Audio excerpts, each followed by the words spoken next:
Muy buenas noches y bienvenidos a todos a nuestro ciclo de charlas de la Fundación Felisa Rincón de Gautier y de la Asociación de Historia del Viejo San Juan. Hoy nos encontramos para la charla que estará a cargo de la doctora Sofía González Rivera sobre el asilo o manicomio de San Juan. Y agradecemos, como siempre, los asistentes y en especial el auspicio de la Fundación Puertorriqueña de las Humanidades. Empezamos con la biografía de la doctora Sofía González Rivera. Posee un doctorado en Psicología Académica Investigativa de la Universidad de Puerto Rico, recinto de Río Piedras, y un doctorado en Historia de Puerto Rico y el Caribe del Centro de Estudios Avanzados de Puerto Rico y el Caribe. Ha dictado múltiples ponencias en Puerto Rico y América Latina sobre la historia de la psicología y la psiquiatría. También tiene diversas publicaciones sobre estos temas en revistas profesionales en Puerto Rico, América Latina y España. En la actualidad se encuentra finalizando su libro El discurso médico sobre la locura en Puerto Rico, 1844-1898. Ha impartido clases en diversas universidades en Puerto Rico. Con ustedes, la doctora Sofía González Rivera, y que disfruten la charla. Buenas noches y bienvenidos. Bueno, buenas noches. En primer lugar, deseo agradecer a la Fundación Felisa Rincón de Gautier y a la Asociación de Historia del Viejo San Juan por la oportunidad que me brindan de compartir algunos hallazgos de una investigación en la cual ya llevo algún tiempo trabajando. Segundo, agradezco a la señora Hilda Rodríguez, directora ejecutiva de la Fundación, por la invitación que me cursó para participar en este ciclo de charlas. Y por último, pero no menos importante, gracias a la audiencia virtual que se ha conectado para participar en esta actividad. Me honran con su presencia. Empezó a comenzar la charla en la noche de hoy hablando un poco sobre el contexto histórico del asilo manicomio. Debo advertir, ¿verdad?, que el tema que nos ocupa es uno complejo y que, como todo estudio histórico, admite otras miradas e interpretaciones. En última instancia, todas las miradas tienen sus pros y sus contras y todas contribuyen al enriquecimiento del diálogo historiográfico. Comenzaré con un breve resumen sobre el contexto histórico en el que surgió la idea de construir el asilo manicomio de San Juan. Como bien ha documentado la historiadora Silvia Álvarez Curvedo, durante el siglo XIX, la élite intelectual, profesional, criolla, se dio a la tarea de articular y promover un proyecto de modernización económico, social, cultural y político en la isla. Los médicos formaban parte de esa élite, educados, ¿verdad?, en su mayoría en el extranjero, España, Estados Unidos, Francia, Alemania, entre otros, y contagiados con el espíritu cosmopolita de las grandes ciudades, regresaban a la isla con el deseo de impulsar importantes proyectos modernizadores que terminaban tropezándose con la difícil realidad colonial. El crecimiento profesional, la pobreza extrema, el lento desarrollo tecnológico por falta de capital, las hambrunas, la mendicidad, el analfabetismo y un sinfín de calamidades, huracanes, sequías, terremotos, epidemias, entorpecían las aspiraciones de la élite que articulaba el proyecto de modernidad criolla. Con todo, el fervor de progreso produjo un aumento en las medidas sanitarias, instituciones hospitalarias de caridad y filantrópicas, aunque nunca estuvieron a la par con las apremiantes necesidades de la población. Por supuesto, no somos ajenos a que la modernidad acarreaba una dosis fuerte de control social sobre ciertas poblaciones, en especial las mujeres, los pobres, las personas sin hogar y los afrodescendientes. Por la brevedad del tiempo, no considero indispensable entrar en los pormenores y detalles de la construcción de la estructura que nos ocupa esta noche. El catálogo de títulos que estudia el tema es amplio y muy conocido. Mi interés como psicóloga e historiadora se centra en los pacientes mentales. En específico, yo lo que deseo esta noche, ¿verdad?, es hablar sobre el contexto en el que germinó la idea de construir un asilo de beneficencia y posteriormente el anexo que se conoce o se conoció como el manicomio. Contrario a algunos estudios sobre el tema que ya existen, no fue una decisión que surgió de repente, ni un año, ni con una persona. También me interesa examinar los requisitos para la admisión al asilo y luego al manicomio, y también observar, escudriñar desde adentro la vida en el manicomio y en el asilo. Empecemos pues. Cabe destacar que desde principios del siglo XIX se observa el interés del gobierno metropolitano y del gobierno insular por este tipo de institución. En 1810, el ayuntamiento capitalino instituyó a Ramón Pau que solicitara una expansión del hospital de infantería para acoger a los enfermos pobres. Luego, durante el trienio constitucional, entre las peticiones del Ayuntamiento de San Juan que Demetrio O'Daly llevó a España, estaba la fundación de un capital, un lazareto y una casa de igual modo, muy a tono con el espíritu de la modernidad y el progreso. En la Gaceta Oficial se detallan los adelantos y conocimientos en el campo de la salud mental que estaba sucediendo en Europa. A manera de ejemplo, véase la siguiente noticia procedente de Bélgica.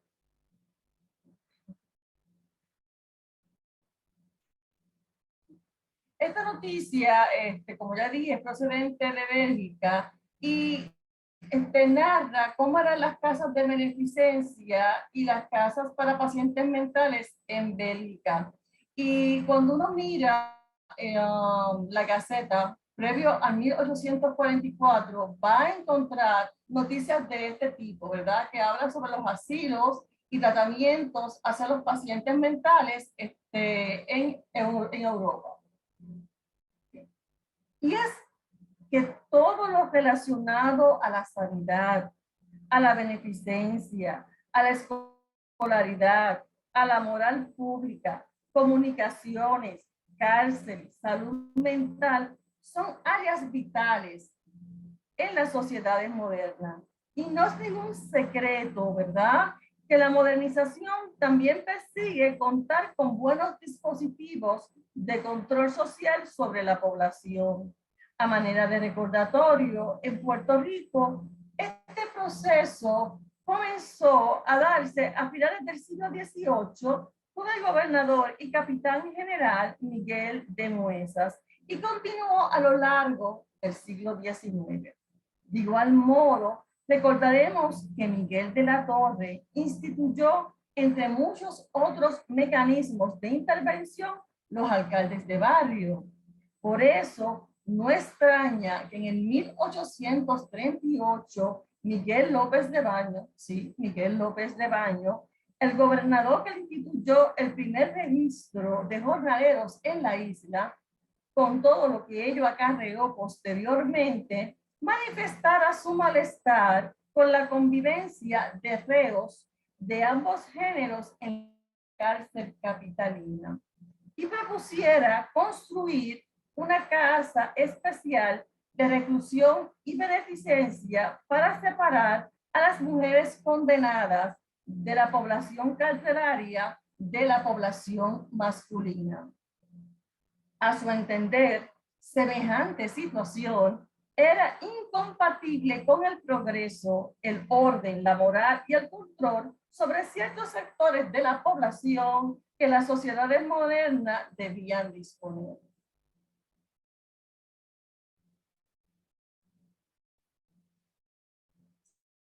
Sin embargo, los largos procesos burocráticos en este tipo de obra gubernamental y la lentitud con la que se ponía en marcha los proyectos no iban a la par con la premura a la que se aludía en la petición. En febrero de 1840 se encomendó al arquitecto Pedro García el plano del edificio. Se seleccionó el barrio Vallejar por considerarse idóneo para las necesidades de las poblaciones que albergaría el edificio. La decisión se justificó con el argumento que era, y estoy citando el Goenaga, la parte más alta de la ciudad, una elevación por donde corrían brisas frescas y puras del mar. Fue bajo la gobernación de Santiago Méndez Vigo que el proyecto recibió un fuerte empuje. Méndez Vigo sostuvo reuniones con el Ayuntamiento de San Juan, pidió préstamo, estableció arbitrios, organizó la Junta de Beneficencia, todo esto para continuar con el plan de instituir el asilo de beneficencia que estaba estancado. La Junta de Beneficencia, presidida por el gobernador, estaba compuesta por integrantes del clero, hacienda, comercio y de la sociedad económica del país. En síntesis, la idea de establecer un asilo de beneficencia y posterior manicomio es fruto de un proceso de varios años que encaja perfectamente con la ideología de modernización que se estaba dando tanto en Europa como en muchos otros países del Nuevo Mundo, aunque con paso lento en Puerto Rico.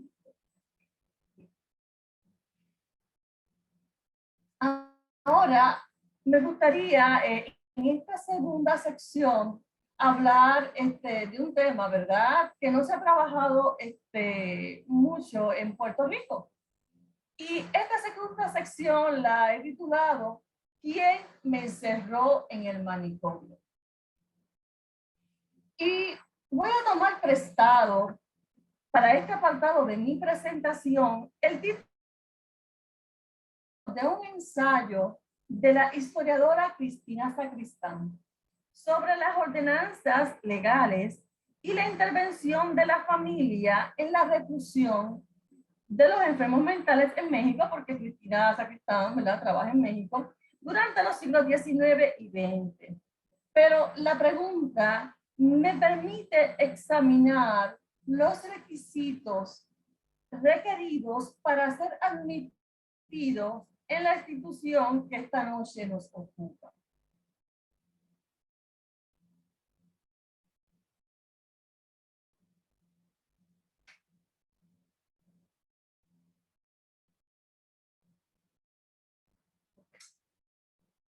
El 22 de noviembre de 1844, en una comunicación firmada por el director de la obra de la Casa de Beneficencia, Santiago Cortijo, se dispuso que para noviembre debían estar en la Casa de Beneficencia, y cito a Cortijo, todos los infelices de mente que existan en los pueblos de esta isla.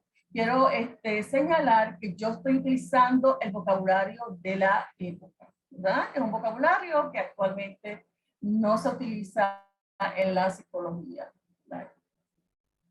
Continúo citando a Cortijo.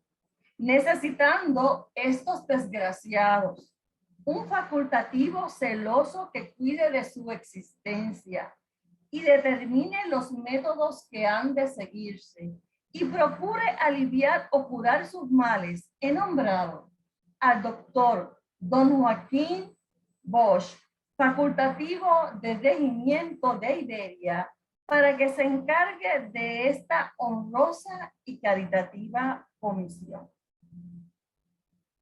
En otras palabras, nombran un médico militar para encargarse de las funciones, en el asilo, de este tipo de funciones en el asilo.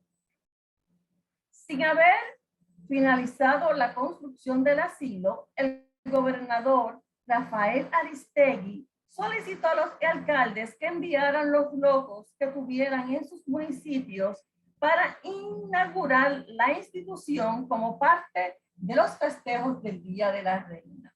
En la misiva que Aristegui envió a los funcionarios aseguraba que la casa disponía de una serie de recursos terapéuticos propios de las buenas instituciones de la época. Vamos a ver qué dice Aristegui. ¿Eh? Aristegui garantizaba que las jaulas para los locos estaban listas. Y la frase las jaulas para los locos, usted la va a encontrar en diferentes textos dentro y fuera de Puerto Rico. Continúa diciendo Aristegui que también estaban listas las excelentes habitaciones que la piedad de su majestad les destinaba y en los cuales encontrarían baños de golpe templado, calientes, fríos y todas las formas de auxilio que la medicina reconocía para atender esta clase de dolores. Al lado, ¿verdad?, de las palabras de Aristegui, usted puede ver una foto de un manicomio europeo. Esto no es Puerto Rico, es un manicomio europeo de finales del siglo XIX, y los pacientes están en el proceso, ¿verdad?, de hidroterapia. Y eso se consideraba un tratamiento de avanzada en la época. Usted, como puede ver ahí, ve personas en bañeras, personas que le están rociando agua. Y bueno, pues dependiendo la condición, pues el agua podía ser fría, podía ser caliente, podía ser templada, podía ser por par de minutos, e incluso podían colocar a la persona en una bañera por par de horas. Consideraban, por ejemplo, que el agua fría llamaba a los pacientes que se encontraban excitados. Así que de ahí la promesa, ¿verdad?, de Aristegui, diciendo que eso era lo que iban a encontrar los pacientes que vinieran de los diferentes pueblos al asilo de beneficencia. ¿Okay? Bien.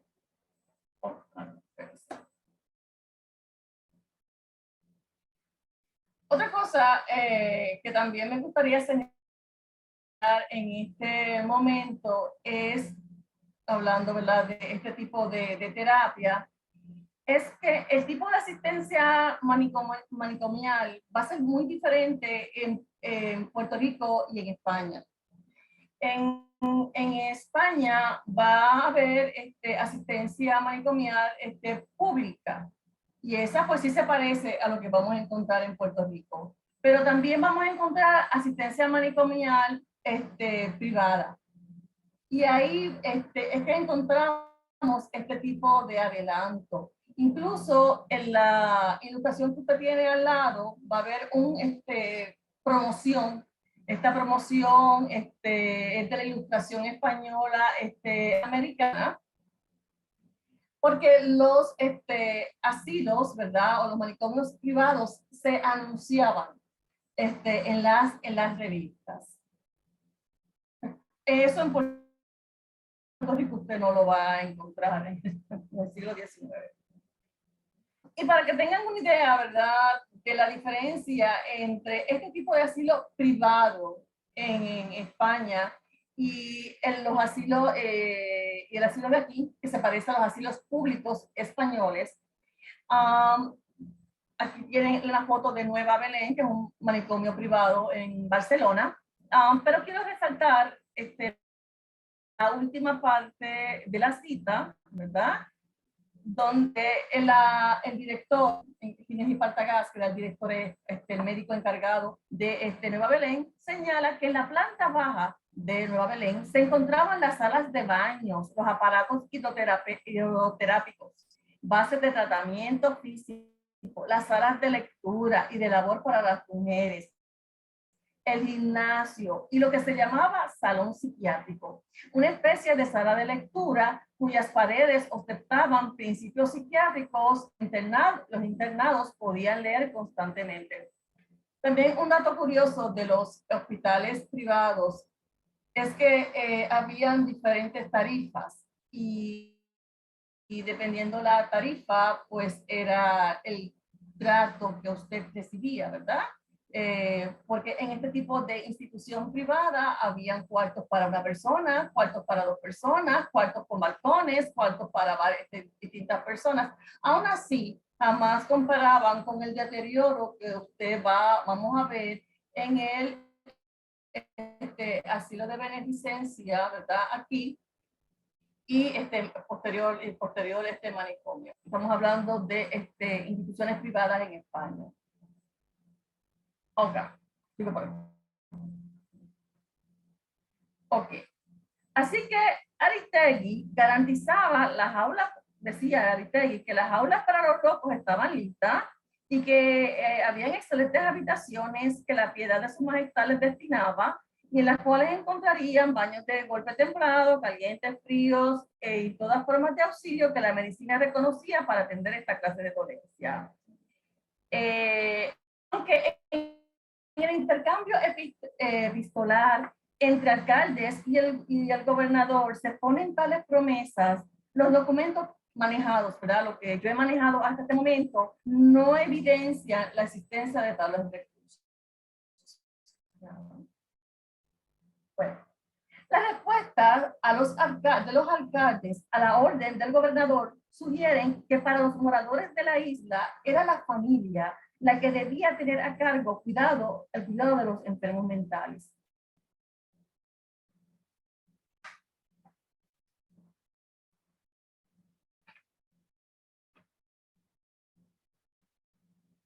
Algunos alcaldes afirmaron tener dementes en sus pueblos, pero que estos no molestaban. Y que las familias no los querían entregar. Y que se responsabilizaban por su cuidado. El alcalde del pueblo, que conocemos como San Lorenzo, informó tener 3 mujeres locas. El de Comerío respondió que tenía una loca de 90 años, que estaba pacífica, estaba recogida, que no salía a la calle y que su familia la cuidaba con esmero. Otros alcaldes empezaron a preguntar si la entrega era forzosa. Y el gobierno, ¿verdad?, respondió que eso lo debían decidir los alcaldes, ya que eran los alcaldes los que conocían y sabían si la persona constituía un peligro y si sus familias los podían tener. Así continúa el intercambio epistolar entre alcaldes y el gobierno central, hasta que finalmente el gobierno respondió en misiva que la entrada a la casa de beneficencia no era forzosa. Y quiero recordar otra vez que yo trabajo, ¿verdad?, con los pacientes mentales. En este momento estoy hablando del intercambio que se da entre los alcaldes y el gobierno central sobre los pacientes mentales. La Casa de Beneficencia se inauguró el día que se tenía previsto, el 19 de noviembre de 1844. Se recibieron 23 enfermos mentales, 15 varones y 8 mujeres. Y aquí usted tiene, ¿verdad?, los distintos pueblos, ¿verdad? Llama la atención que pueblos como San Germán enviaron una persona, pueblos como San Juan también. Estos datos, ¿verdad?, que llaman la atención, ¿verdad? Aguada envió uno, apenas uno, Arecibo envió dos, Bayamón solamente uno, y así sucesivamente el acta está descrito. Y en total fueron 23 pacientes los que entraron en 1844, en noviembre de 1844. Ok. El martes 26 de noviembre de 1844, la inauguración fue el 19, una semana después de la inauguración, la Gaceta de Puerto Rico publicó la circular número 32. En esta circular se le va a solicitar a los alcaldes que junto a los dementes emitieran desde sus respectivos municipios los siguientes datos. Vamos.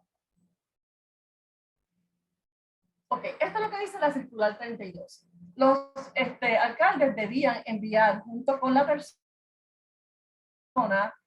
esta información, ¿verdad? Después de haber entrevistado, ¿verdad? O haberse provisto la familia. Lo primero, si entre sus ascendientes había algún loco, o sea, que se había herencia de locura en la familia. Otra pregunta que debía contestarse era si esa demencia se notó en la niñez o posteriormente. Si se trata de una locura continua o a intervalos. Si el desarreglo mental es relativo a un género de ideas o se extiende a muchos objetos, o sea, que tiene una obsesión con una sola idea o, ¿verdad?, o con varias. Si la familia conoce las causas, ¿verdad?, que produjeron la demencia. Si la locura se manifestó de pronto o fue un asunto gradual. Si se ha emprendido algún tipo de curación y que especifiquen qué tipo de curación han emprendido. Si el demente es pobre, ¿verdad? O si tiene los medios para subsistir. Y finalmente, si la persona era esclavo y si era esclavo, ¿quién era el amo del individuo? Okay. El propósito de este cuestionario, según se especifica en la Gaceta, era brindar información que ayudara a delinear el tratamiento apropiado para la condición del alienado. Dada el precario estado del erario público, las dos últimas preguntas eran de gran interés para el gobierno colonial. El asilo de beneficencia, desde sus inicios, no contó con grandes recursos económicos. Los departamentos de locos, y quiero aclarar, ¿verdad?, que en el asilo de beneficencia lo que habían eran dos departamentos de locos, uno para el sexo femenino y otro para el sexo masculino. Porque el asilo de beneficencia también reunía otras poblaciones, ¿verdad? Los departamentos de locos estaban destinados a los estratos de escasos recursos económicos. En un comunicado publicado en la Gaceta el 10 de febrero de 1848, se especifica que estas unidades, haciendo referencia a los departamentos de locos, estaban destinadas únicamente para dementes cuyas familias por su notoria pobreza no podían curarlos, ni aún tenerlos con la debida seguridad. A través, ¿verdad?, de esta segunda mitad del siglo XIX, vamos a encontrar escritos como los de Francisco del Valle Apiles y José Rodríguez Castro, donde van a plantear la necesidad de que haya facilidades para atender a las personas con problemas mentales que pertenecen a los grupos privilegiados.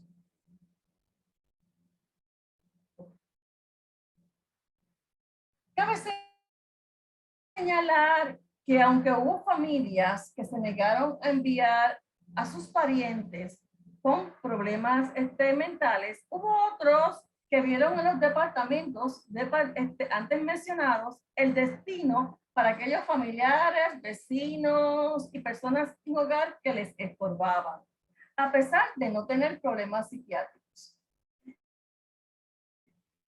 Dada la cantidad que empezó a llegar hacia el departamento de locos, ¿verdad? Desde los municipios, el 21 de diciembre de 1849, el gobernador y capitán general de la Pezuela emitió una nueva orden. Los municipios deben verificar la remisión de los dementes. ¿Okay?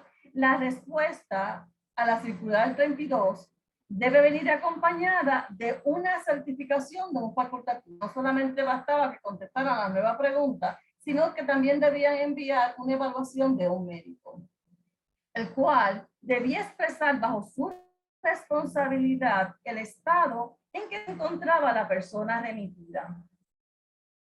Además de la certificación del facultativo, los dementes debían contar con un permiso del gobierno superior para ser admitidos. De hecho, en el 1857, el gobernador Fernando Cotonel vuelve, ¿verdad?, a repetir esta normativa y a prohibir que se envíen o que se admitan dementes sin obtener una autorización de su autoridad.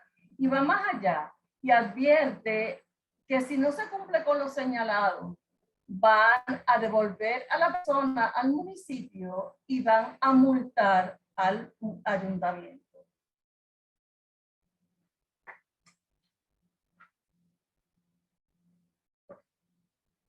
Tenemos que fijarnos, ¿verdad?, en la atención en los referidos, y son bastantes, para entender el proceso de entrada a la institución. A pesar de su corta extensión, usualmente la gente lo que hacía era que contestaba 1, 2, 3, 4, 5, la breve pregunta, es lo que uno va a encontrar. Pero de que son documentos de corta extensión, los referidos son recurso valioso en la reconstrucción de la historia del asilo manicomio de Puerto Rico. Como apunta Alfonso Rubio en su texto, Voces del Archivo contienen una trama específica, una trama construida por las familias que llegaban a los ayuntamientos solicitando el traslado de un pariente. Los referidos expresan la interpretación sobre el comportamiento de un pariente, ¿verdad?, que consideraba a la familia que estaba enajenado. Igualmente, recoge lo que las familias comprendieron de las directrices de los médicos y curiosos, en caso de que ellos fueran consultados, porque no siempre se consultó a los médicos ni a los curanderos, sino que muchos de los referidos sencillamente van las 9 preguntas contestadas por la familia. Todas estas declaraciones, a su vez, están mediadas por el tamiz del secretario de ayuntamiento que registraba los datos exigidos en la circular antes mencionada. Dadas las limitaciones de tiempo, voy a compartir con ustedes solamente un ejemplo de todos los referidos con los que he estado trabajando, ¿verdad? Voy a compartir con ustedes el caso de Petrona Díaz. Este es un resumen del referido de Petrona Díaz. Estamos hablando de información enviada por el ayuntamiento. Fíjense que lo primero que escriben es que entre sus ascendientes no ha habido loco, que hace 2 años que se le encarceló y que pues su demencia aparentemente está asociada con las conjugaciones de la luna, que las maneras de mente fueron continuadas, ¿okay?, que el desarreglo mental, o sea, a su persona se presenta, es que ella se presenta al público en un estado natural con desaforados gritos y no admite abrigo. La locura se presenta de forma progresiva, que un facultativo que la atendió, que fue el doctor Berlingeri, que trató de curarla, pero que no ha sido infructuoso, ¿verdad? Los intentos de Berlingeri, y que Petrona es pobre, ¿verdad? Y que carece de todos los recursos para subsistir y curarse. Esto es la contestación al cuestionario. Ok. Pero este referido está acompañado con la evaluación de Berlingeri, ¿verdad? Tiene dos partes. El referido contiene, como les dije ahora mismo, la evaluación del doctor Luis Berlingeri. Descartado el factor hereditario, Petrona no tenía parientes conocidos con locura. Berlingeri determinó que la monomanía incendiaria que esta tenía, tenía su origen en factores sociales y su estilo de vida. La miseria, la pobre alimentación, el abuso de alcohol y su desempeño sexual. Berlingeri tras las causas de su problema. Le prescribió laxantes, revulsivas son vomitivos, y aislamiento. Sin embargo, según el informe médico, los esfuerzos del facultativo resultaron infructuosos debido a la falta de cooperación de la paciente. Conforme con las concepciones propias de los médicos de su generación, Berlingeri creía que la enajenación existía y podía curarse. En otras palabras, que la enajenación era una enfermedad y que sentían formas de curar. El manicomio era el lugar adecuado, según Berlingeri, para recuperar la cordura. Por esa razón, con mucho optimismo, recomienda el traslado de Petrona al asilo manicomio en la capital, en donde citó Berlingeri, iba a recibir una esmerada asistencia médica que le devolvería la inteligencia. Ese optimismo lo vamos a ver en los referidos, especialmente en las primeras décadas. Ese optimismo por el asilo manicomio de parte de los médicos.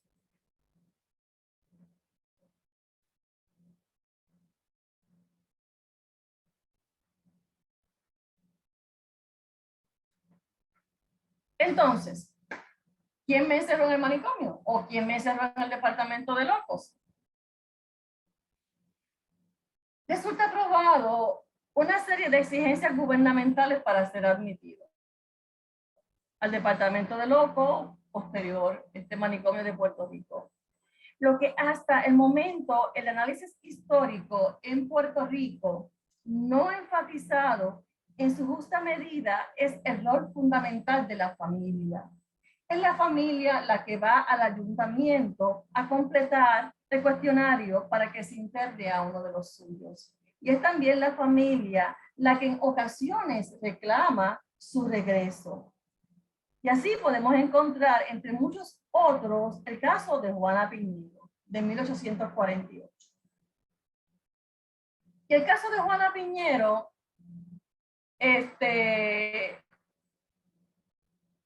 lo que se presenta es la petición de Juana, que es la esposa de Anastasio Torres, para que fuera devuelto a la familia. Dice un fragmento de lo que envía Juana Piñero. Por la presente instancia, solicita Juana Piñero, vecina de Juncos, sacar del establecimiento a su marido Anastasio Torres para que le ayude a buscar su subsistencia. Este individuo entró en la casa el 13 de octubre en calidad de demente, y si bien su locura no es furiosa y se asemeja más bien a una momia, es pacífico y podría salir del establecimiento si su familia quiere atender su curación. ¿Okay? Vemos como ella pide, ¿verdad?, que su esposo regrese para que le ayude en la subsistencia, y no hay ningún pero, ¿verdad?, ningún reparo de parte de la dirección del asilo manicomio. No es el único caso de este tipo. El rol de la familia también queda más evidenciado en el Real Decreto de 1885. En este se establece, vamos aquí al Real Decreto de 1885, que estuvo vigente en España hasta 1931. Bueno, el Real Decreto de 1885 lee como sigue, esto es un fragmento. Para que un presunto alienado pueda ser admitido en observación, será preciso que lo solicite el pariente más inmediato del enfermo, justificando la necesidad o conveniencia de reclusión por medio de un certificado expedido por los doctores o licenciados en medicina. Esto es el caso, ¿verdad?, de los que se iban a ser admitidos para observarse.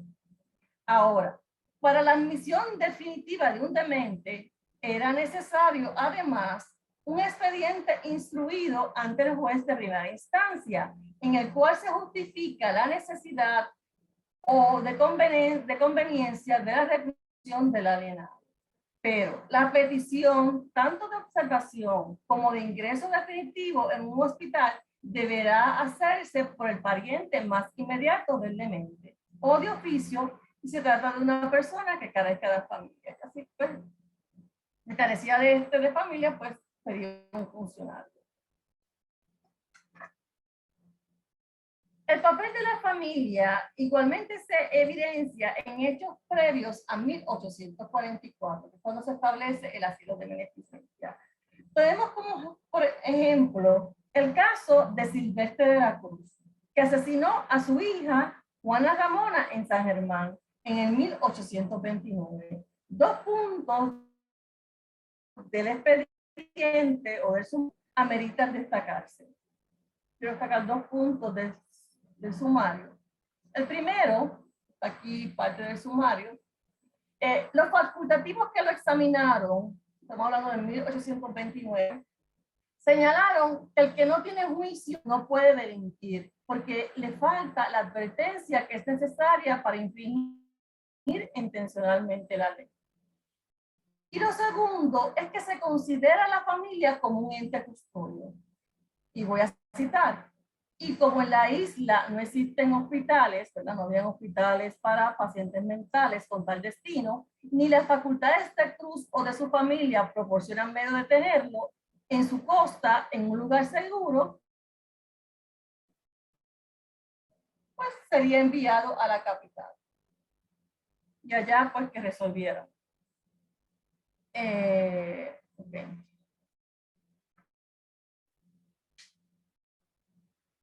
En síntesis, como señala Cristina Sancristán, fue precisa la conjugación de una serie de factores, tanto de índole médico como jurídica, e incluso de orden familiar, para que el internamiento de enfermos mentales requiriera de normas explícitas.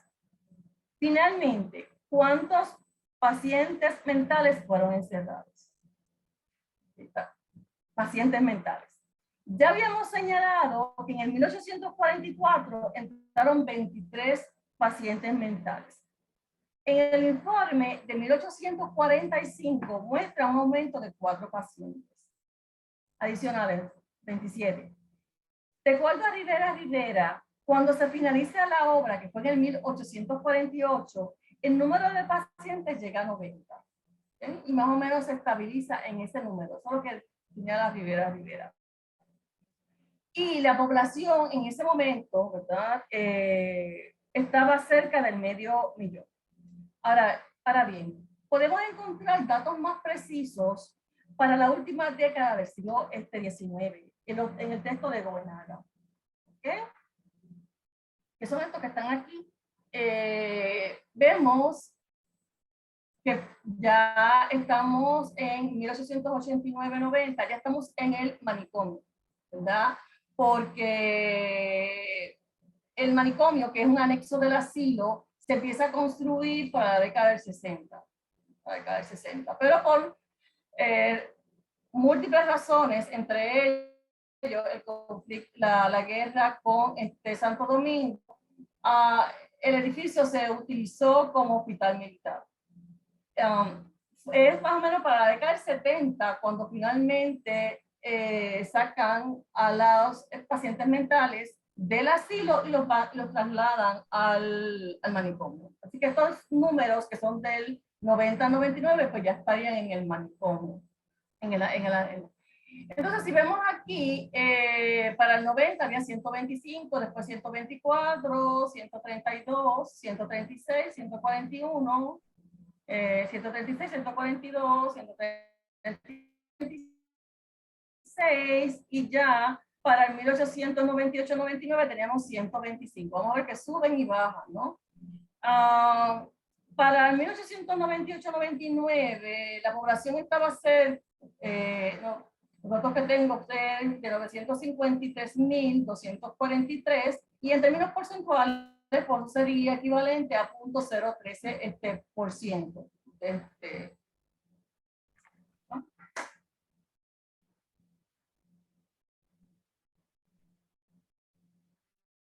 Entonces, a partir de los datos que yo he manejado, hemos manejado hasta este momento, sugieren que no hubo en Puerto Rico un confinamiento masivo de pacientes mentales. Conclusiones similares vamos a encuentra Rafael Huertas en sus investigaciones en España en el siglo XIX. Vamos a ver qué nos dice Huertas.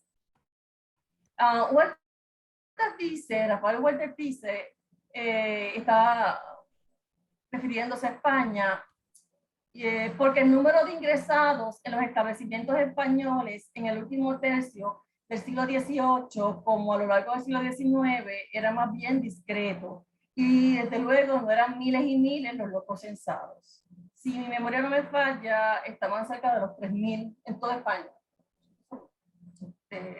para esa época. Sobre este tema también Porter asevera lo siguiente. No tenemos que ver, no tenía que ver con mandatos oficiales. Está hablando del surgimiento de la psiquiatría institucional. El libro de Porter es un libro más bien panorámico, donde pues presenta datos de diferentes países. No tenía que ver con mandatos oficiales. Era más bien el producto de una compleja cadena de pactos entre las familias, comunidades, funcionarios de la localidad, magistrados e inspectores. Las iniciativas de reclusión podían provenir de diversos sectores. Los asilos eran útiles para las familias como para el Estado, y la ley podía servir a muchos propósitos y a muchos intereses.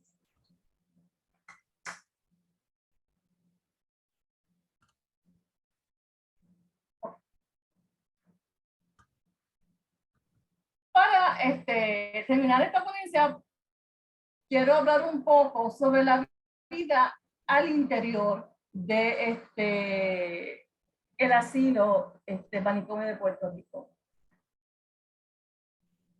Los médicos en Puerto Rico estaban convencidos a dichos alienistas españoles europeos en la obligatoriedad del manicomio en el proceso de recuperación de los enfermos mentales. Ellos creían que el mejor lugar para una persona recuperarse era un manicomio, pero obviamente no las condiciones con las que estaba el manicomio aquí, sino las condiciones con las que estaba en los manicomios privados en España. Eso era lo que ellos aspiraban.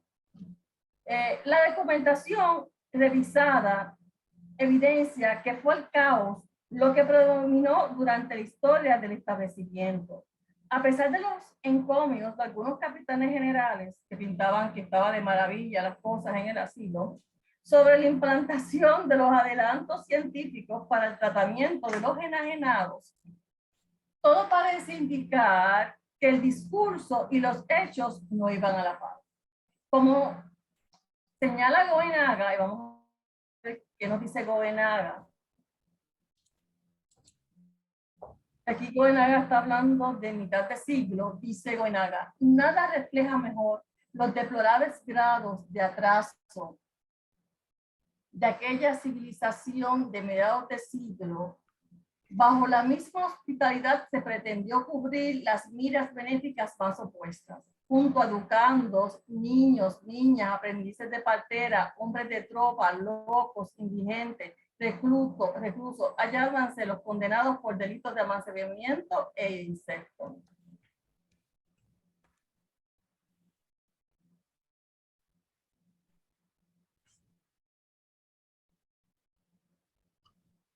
En 1870, el médico Francisco Hernández y Martínez fue electo diputado por Calley gracias al voto liberal. Se le designó comisionado de beneficencia. Un año después fue nombrado director del asilo el doctor Manuel Alonso. Una de las primeras iniciativas de Hernández fue separar los departamentos de acuerdo a las distintas poblaciones que habitaban en la casa de beneficencia.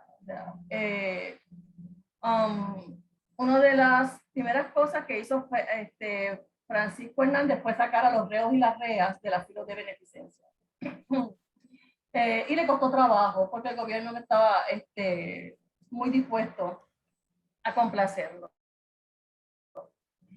En 1972 se publica un nuevo reglamento y el asilo, ahora de carácter provincial, se dividiría en 4 departamentos. Finalmente sacan a los reos y a las reas y queda entonces el asilo manicomio en 4 departamentos: acogidos y acogidas, enfermos mentales, varones y mujeres. En este momento que finalmente los alienados pasan al anexo manicomio de Puerto Rico.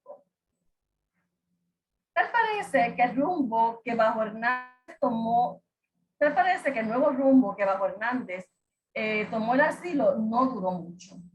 En 1883, los editores de la revista Salud, Semanario de Higiene, los doctores en medicina Francisco del Valle Artiles y José Gómez Brioso y Calixto Romero Cantero cursaron una visita al manicomio y quedaron sorprendidos por la falta de higiene y carencia de baños. Y esta parte de la descripción que publican en el semanario los médicos. Dice así: en el patio, el lugar destinado a las mujeres, se percibe un olor a letrina muy molesto. Las celdas en donde se aíslan a las curiosas no reúnen las condiciones que la higiene reclama. El patio de los varones no es mucho mejor. Y las celdas de los curiosos tampoco valen más que las que antes vimos. Nótese carencia absoluta de baños, de jardines, de campos cultivables y tantas otras necesidades de un manicomio bien montado. Si es que ha de estar en armonía con los adelantos modernos y conocimiento que la ciencia ha adquirido en beneficio del alienado y de su tratamiento. Debemos decirlo, la situación del loco en Puerto Rico ha mejorado, pero todavía el manicomio recuerda a lo que era antes. Es decir, un lugar encerrado a los dementes más que tenerlos sometidos a un tratamiento idóneo. No obstante, a pesar de las circunstancias, hallamos evidencia de informes realizados por los facultativos que allí trabajan.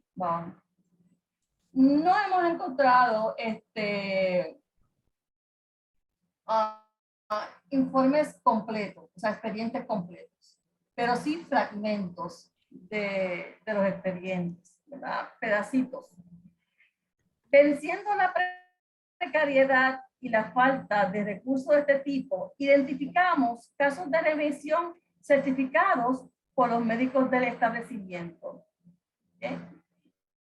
Y en un informe de salida firmado en 1857 por el doctor Francisco de Vasallo, afirma, vemos este informe de salida, que como les dije, está Francisco Vasallo, que en ese momento es el médico del asilo.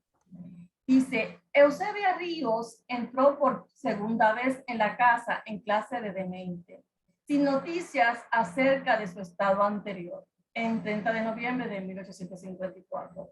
En los diferentes reconocimientos que hemos practicado investigado el estado de sus facultades mentales, he observado algún aturdimiento en su carácter que la hacen impaciente, fácilmente, sin que obste para que su aspecto sea ordinariamente tranquilo y satisfactorio a aquel estado.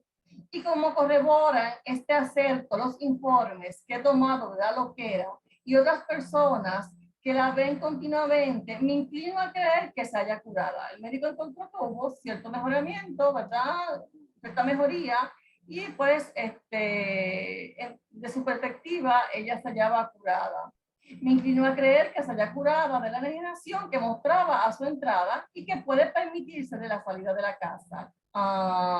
Por si la satisfacción de verse libre, ayudada con algunos medios de higiene, contribuyen a la obtención de su curación total.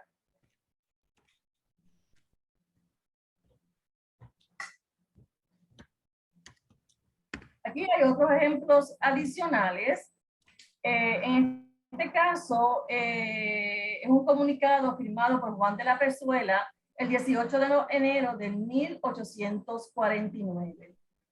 Y firma la Pezuela, son altas, donde dice, enterado de lo que vuestra señoría se sirve en manifestarme por su oficio del 10 del corriente acerca de los individuos contenidos en la relación que me incluye, he resuelto se ponga en libertad a Juan Luis Leal, Julián Rivera,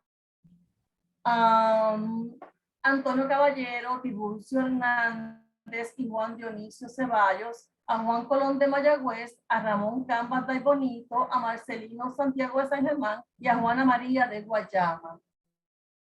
Supuesto que ninguno de ellos se halla en la actualidad demente, según el parecer del facultativo, y remita a usted las licencias que he mandado expedir para que los del campo regresen a sus respectivos pueblos, y la última la ponga a disposición del alcalde de esta ciudad para que la envíe por la ruta resuelta por este gobierno.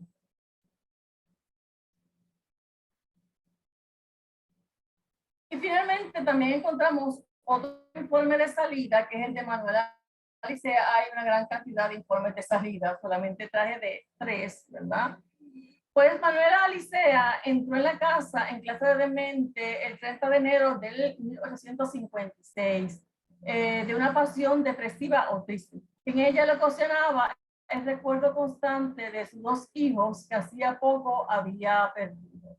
La puse en un plan conducente a obtener la curación. Este informe está firmado por Vasallo, completa de esta enfermedad, que se efectuó a los 5 meses, teniendo a la vez la satisfacción de observar que iba recuperando la razón, cambiando el carácter y tomando ya parte las distracciones que se les permiten a los de su clase, hasta entregarse gustosa a los quehaceres de su departamento que se pusieron a su cuidado. En este satisfactorio estado continúa hasta 7 meses, sin que en su parte ni modo de producirse se observe señal alguna de trastorno mental, y como coinciden con mis observaciones los informes que he pedido a las personas encargadas de vigilarlas, o sea, la loquera, me inclino a creer la curada de la lipemanía, depresión, que motivó su entrada y que puede, por tanto, permitírsele la salida del establecimiento que ella desea y su traslación al campo, en donde el cambio de aires y método de vida pueden contribuir a su más completo restablecimiento.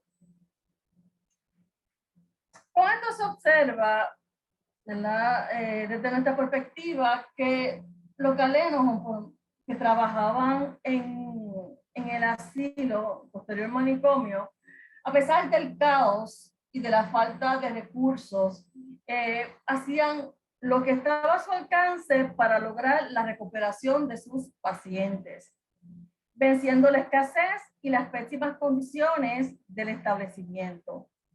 Ejemplos como los anteriores son muestras del compromiso de algunos de los facultativos que trabajaron allí. El compromiso que tenían con los pacientes y el compromiso que tenían con su profesión. A pesar de sus esfuerzos por los alienados, estos no fueron tomados, como ya le dije previamente, por las autoridades.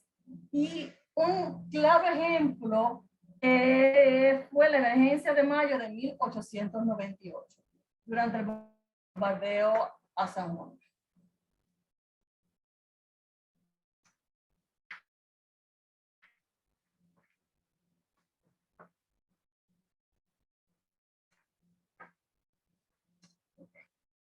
Las decisiones tomadas por el gobierno antes y durante el bombardeo de la ciudad de San Juan por la flota naval norteamericana sugiere que los dementes no figuraban en la lista de prioridades de la administración gubernamental. Ante el peligro inminente, el 24 de abril de 1898 se trasladaron los niños y las niñas a una estancia en San Patricio. Sin embargo, para la población de alienados no se consiguió un lugar seguro. Durante el bombardeo, uno de los proyectiles derribó e incendió el departamento de alienados, por lo que los alienados tuvieron que refugiarse en el departamento de niños que había en el asilo. Después del bombardeo, trasladaron a las pacientes a Río Piedras, a un lugar de las Hermanas de la Caridad. Los locos los dejaron en el asilo.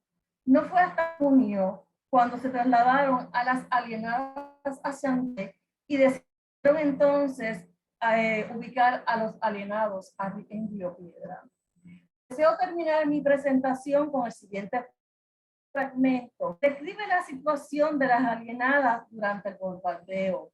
El episodio fue narrado por el padre Lorenzo, subdirector de las Hijas de la Caridad de Puerto Rico.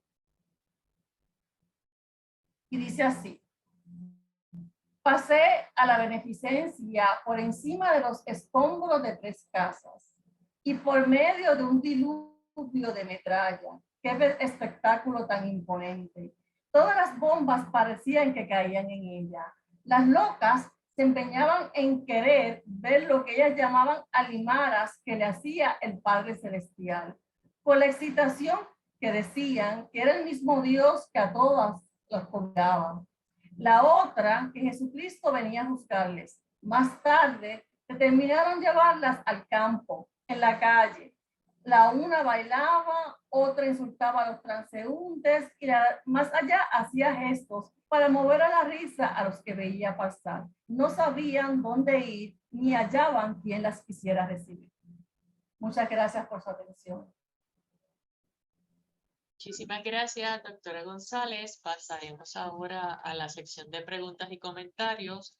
Como siempre, si alguien quiere hacer alguna pregunta, la quiere hacer, puede levantar la mano en la aplicación de Zoom para que la haga directamente a la doctora González.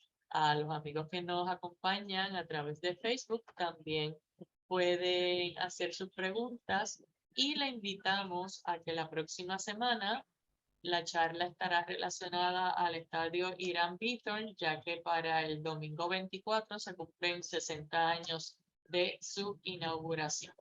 Así que pasemos entonces a las preguntas. Comenta, deme un minutito.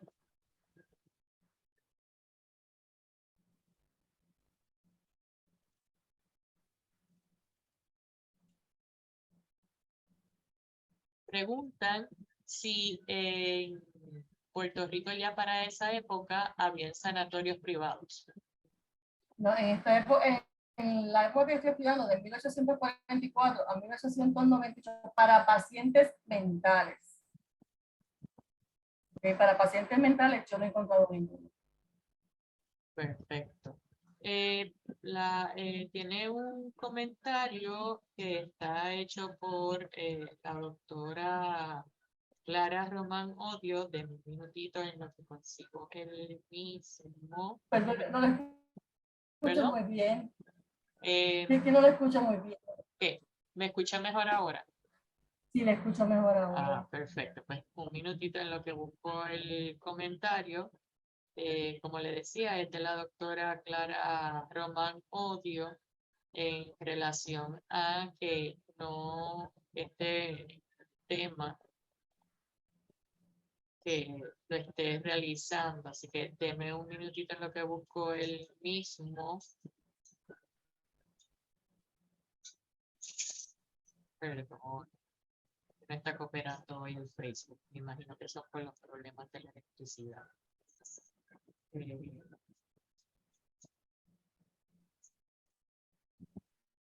Mm, Bueno, no nada, escucho es que bien. le saluda y agradece el tema que está considerando sobre eh, las enfermedades mentales, que no es común que se estén realizando los mismos.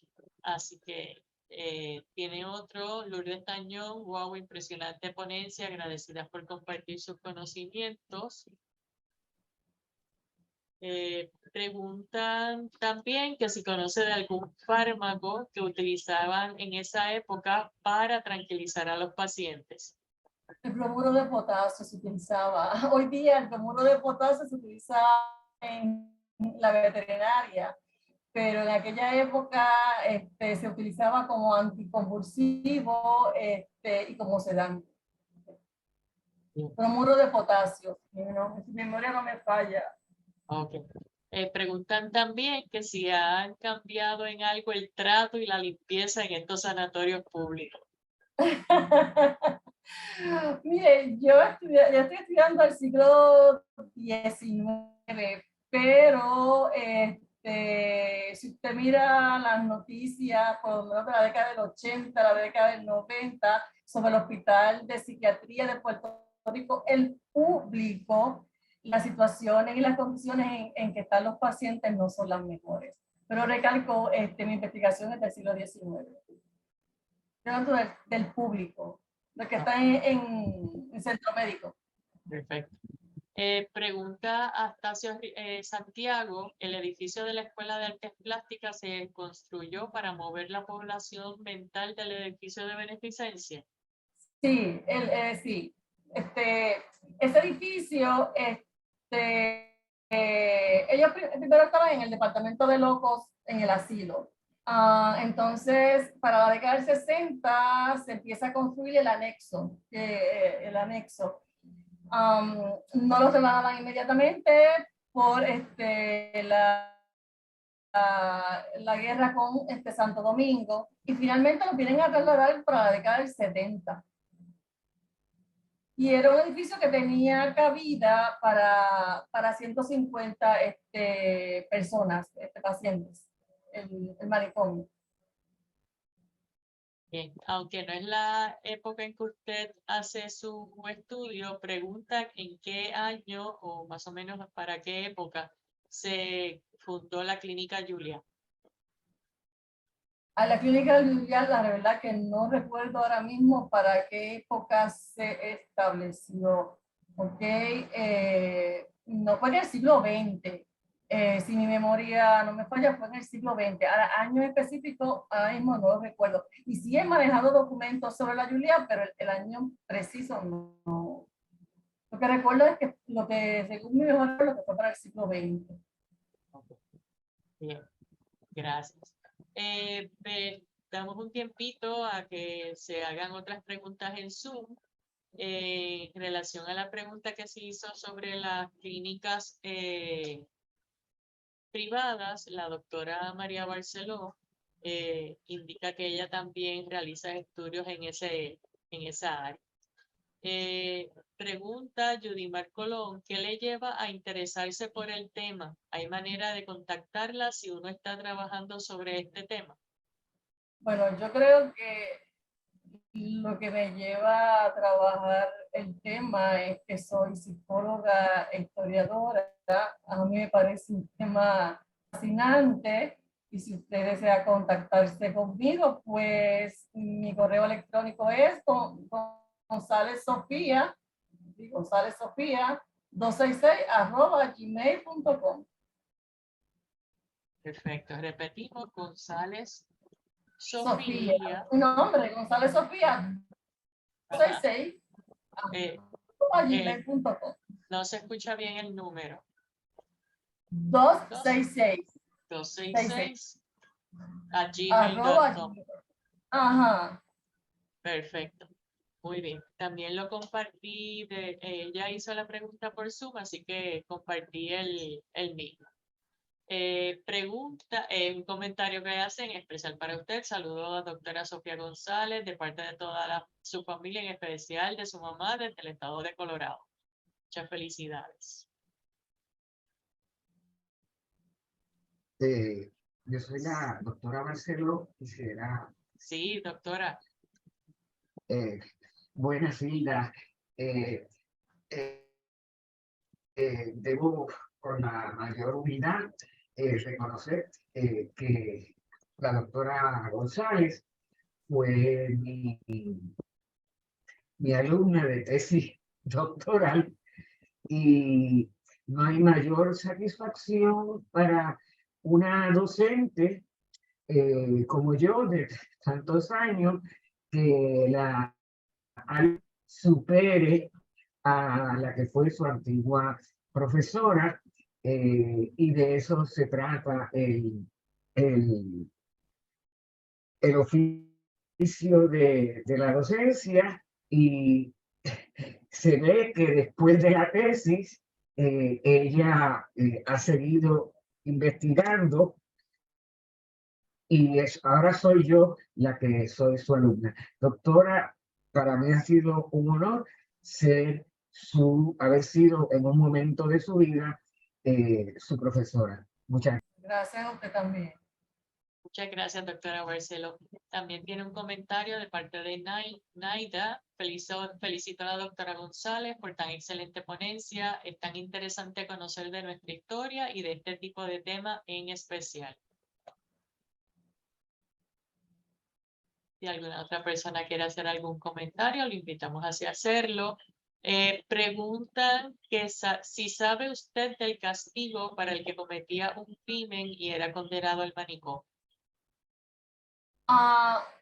Ok, crimen y era condenado al manicomio. Bueno, si usted cometió un crimen, se le iba a juzgar y antes de condenarlo al manicomio, se debía determinar si realmente usted era loco o no estaba loco, ¿verdad? Porque hubo casos y he encontrado casos donde el abogado defensor alegaba que la persona era paciente mental, pero no ganaron el caso, ¿verdad? Y entonces esta persona pues terminó en la cárcel. Por otro lado, hubo personas, ¿verdad?, que al final el resultado fue que era paciente mental, por lo tanto no era responsable de sus actos, y entonces lo enviaban al departamento de locos o al manicomio de Puerto Rico. Así que va a depender del resultado del juicio, ¿verdad? A dónde usted va a enviar, si a la cárcel o al asilo manicomio. Bueno, pues por ahora no tenemos ninguna otra pregunta. Como siempre, yo espero un momentito por si hay alguna otra que están trabajando. Les recordamos que la semana próxima tenemos charla relacionada, como les indiqué, al estadio Irán Bithorn, que está próximo a cumplir los 60 años de su construcción bajo la administración de doña Felisa. Así que personas interesadas en esa charla, como siempre, les solicitamos que nos envíen un correo electrónico para enviarle el enlace y le invitamos que si desea ver nuevamente esta charla de la doctora González, así puede hacerlo en la página de Facebook y a partir del próximo martes pueden hacerlo en el canal de YouTube que tiene la fundación junto con las charlas anteriores que hemos estado ofreciendo. Doctora González, muchísimas gracias por su presentación. Muy agradecida por haber aceptado nuestra invitación a todos los que nos acompañan todos los jueves. Le damos las gracias, igual manera a la Fundación Puertorriqueña de las Humanidades y les esperamos el próximo jueves. Muchísimas gracias y muy buenas noches a todos. Gracias, Hilda, por la labor extraordinaria de la Fundación y por este programa de conferencias y con temas tan variados y tan interesantes. Y otra vez felicidades a mi antigua alumna. Bye, bye. Gracias y muy buenas noches a todos. Ya.